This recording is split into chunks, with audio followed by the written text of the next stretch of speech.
السلام عليكم ورحمة الله وبركاته. ازيكم حبايبي؟ عاملين ايه؟ يا رب تكونوا بخير.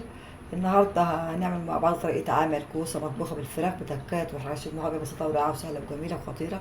جربوها ان شاء الله هتعجب حضراتكم. هنجيب حلة على النار فيها مية، فيها لورا، فيها حبهان، معلقة ملح، مكعب مرقة، رشة فلفل اسود، رشة زعتر، رشة حبهان بودرة، وبصل. ونجيب الفراخ نغسلها ونحطها في قلب المية اللي بتطلع على النار، اللي فيها لورا حبهان وملح وتوابل. هتستوي نصف سلقة، يعني مش هنسويها تسوية كاملة، لا، نصف تسوية. نص تسوية. وبعد كده هنطفي عليها، وبعد كده هنجيب حلة تانية فيها بصل على توم مفروم على سمنة على زيت تتحمر وياخد لون الذهبي. ونضيف طماطم بعد ما نغسلها ونقطعها ونضيفها في الشقة الخلاط. بعد ما يتحمر البصل مع التوم هنبدأ نضيف الطماطم اللي احنا ضربناها في الشقة الخلاط، ونضيف عليها توابل رائعة عبارة عن نص معلقة فلفل أسود، نص معلقة كمون، نص معلقة بابريكا، مع رصة طماطم، مكعب مرقة، معلقة ملح، ورصة شطة.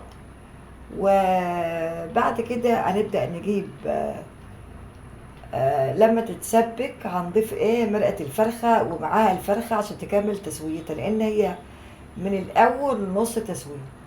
هنجيب الكوسة نقشرها ونغسلها ونقطعها مكعبات متوسطة، ونضيفها في الحلة اللي فيها طماطم وفيها الفراخ اهيت. وهنبدأ نقلبها الكوسة مع الفراخ مع التوابل، هي جميلة ورائعة وشكلها خطير.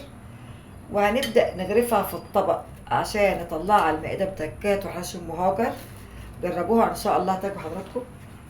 استوت الكوسة مع الفراخ، شكلها رائع، شكلها خطير، حلوة جدا، شكلها في منتهى الجمال اهيت.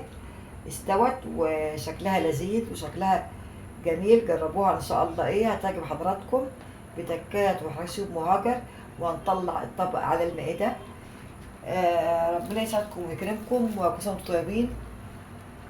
لو عجبتكم وصفة اليوم، طريقة عمل كوسة مطبوخة بالفراخ بتكات وحشو مهاجر، مش تنسوا تعملوا لي لايك واشتراك في قناة مهاجر، قناة مصرية لذيذة وجميلة ورائعة وخطيرة وفي منتهى الجمال ومقاديرها متوفرة في كل بيت.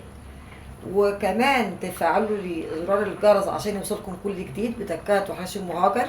وكده خلصت حلقة اليوم، وتحياتي لكم وشكرا جزيلا لكم.